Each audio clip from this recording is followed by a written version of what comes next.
MMA Oddsbreaker. I'm Frank Trigg. That's Steve Carl. And I got to always remember when I get somebody new, this is the first time I'm interviewing Steve, turn on the recorder first and then start talking. I was making fun of his hair, and he was very manufactured about it. He's hiding his receding hairline by growing his hair out as long as possible. Yeah.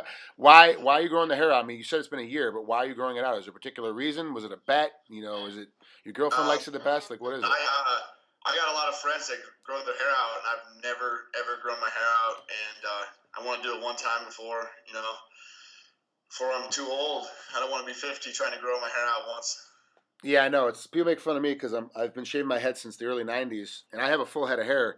But I kind of think I have like a really deep widow's peak now. So even if I did grow it back, it'd be really thin up front, and then like it'd be Eddie Munster style way in the back. So now I'm just keeping it shaved out, and I do regret never having grown it out full and long because we never were allowed to in wrestling. We always had to keep a short haircut. Guys like Roy Nelson, who's got this big shaggy beard, and I talked with Daniel Cormier about it that we both agree, Daniel Cormier and I agree, that there should be a hair rule and a facial hair rule in MMA, where you shouldn't be allowed to come out with these big long beards and this long shaggy hair, and that if the rule comes down, it's not coming out by any means or any faction, but if the rule comes down, are you agreeable to something like that, where you would have to keep your hair at a shorter length for the fight? I mean, I'm sure the length you have now is fine, but I'm just asking in general. Absolutely. I remember when I fought Brett Cooper. He had really long hair. He had a long beard, and when we hit the ground, I was actually inhaling his hair in when his head was close to mine, and very uncomfortable.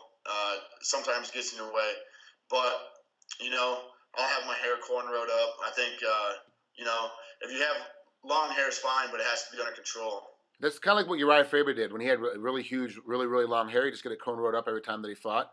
Same thing that you do. It's very smart. It's actually a very clean way of having long hair when you're not competing. How bad is it when you're training? Is your training partners complain about it, or do you have a special way to take care of it when you're training? Absolutely not. The only person it affects when I'm training is myself because it comes in front of my eyes. But actually, it kind of helps you out. It keeps you focused in on your opponent, and you don't ever focus in on what's right in front of your eyes. You're focusing on what you're attacking. Oh, that makes sense. So you actually use it as a training aid. When the hair is in your face, it's actually a visual training aid for you. Yeah, because I don't want to be.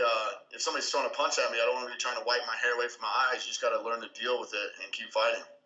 That makes really good sense. I've never thought of it that way. It's good. Well, let's talk about Josh Berkman. He's your opponent coming up on World Series of Fighting #6. This one is on October 26th down in Coral Gables, Florida. Is that right? Yep, Bank United Center. Let's talk about Josh first. He had a great victory over John Fitch. Basically, brought Fitch in, gave him a lot of notoriety, a lot of money to come fight for World Series of Fighting. They give him Berkman to make it so it's a named matchup for him. But assuming that Fitch would make it to the finals, and Berkman upsets that teeter, he went in and chokes Fitch unconscious. Does that change your opinion of Berkman as a fighter? Or is it just the same that you saw fights before that he's always got that submission game going? Um, it didn't really change much in my mind with Josh. I kind of had a feeling Josh was going to win that fight before the fight went down. Just seeing the demeanor of the two fighters, I was in Josh's corner. He was really calm. He was collected. He was ready to fight, and Fitch was amped up. He was nervous. And in any fight, you always go for the calm guy. Yeah, true. Absolutely correct. The guy that's got a little more patience, a little more calmness when he walks in, does, especially in mixed martial arts, do tend to do a lot better in the fights. Well, break Berkman down for us from your side of the table. Like, how do you see him as a fighter? I see Bergman as a dangerous fighter. I don't think he's going to be able to keep the pace with me though.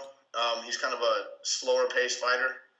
I'm going to try to get in there and really amp up the pace and keep this fight action packed and keep it going from start to finish. Let's go back 2 fights ago. Let's talk about Ramiko Blackman. You ended up submitting him by rear naked choke in the first round. What was it like going in against a guy with such a high caliber wrestler and being able to still take his back and be able to put him down and finish him so quickly?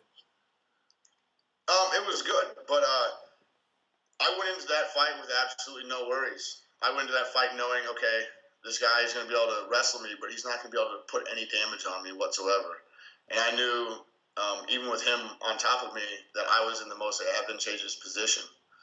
So I just stayed calm the whole time and, put him in a crucifix, got him in the rear naked, and it was over. You did make it seem really easily when I watched the tape of that fight. It was almost like, okay, you had conceded in your mind and during training camp, at some point I'm getting taken down. It's just the way this fight's going to work and how am I going to battle for my back. And you were completely comfortable when he took you down and were able to, like you said, put the crucifix in and finally get the rear naked choke.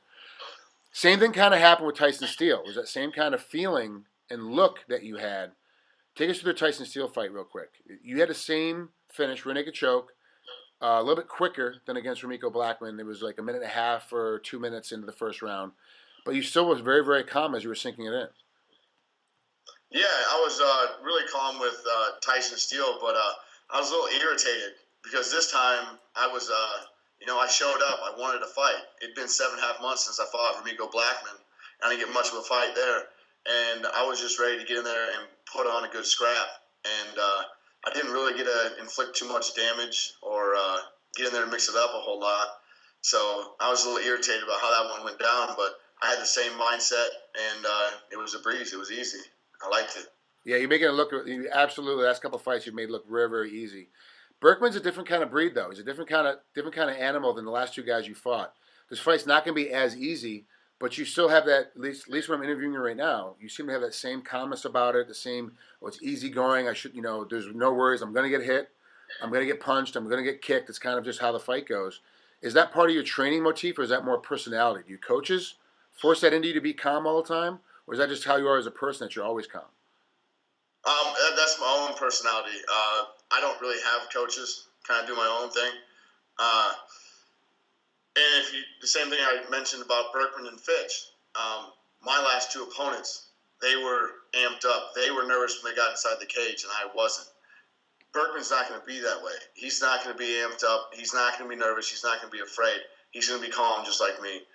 And I think that's when you're going to get a really good fight. All right. When both guys are on the same mental plane and we're both coming in there to do the same thing, and that's destroy each other. This fight is for the first championship ever in World Series of Fighting. It's for the welterweight title, obviously, but it's the first title that USWF has ever put on, or excuse me, WSOF has ever put on. Is the promotion putting a little bit added pressure on you because it's their first belt, it's the first big main event they're going to have for a belt on NBC Sports? I'm not letting any pressure get to me. The way I'm looking at it is I'm fighting Josh Berkman. It doesn't matter if it's the first fight of the night or the last fight of the night. We're getting a belt for it or what. I'm still getting in the cage with the same person under the same circumstances. All that's just added pressure on the outside. You got to just internalize and see what's in front of you. And what's in front of me is Josh Berkman, and that's it. All right, Steve, thanks for coming on here with MMA Oddsbreaker. Good luck against Berkman coming up here on October 26th down there at the Bank United Center in Coral Gables, Florida. For you folks at home, you can watch it on NBC Sport. Steve, thanks. It's gonna be a great fight. I'm really happy that this is the first welterweight title fight that they're having for World Series of Fighting. It's well worthy of being the title fight. Thanks for having me, Frank. It's always good to talk to you. You got it, bud. We'll talk to you soon. See you later.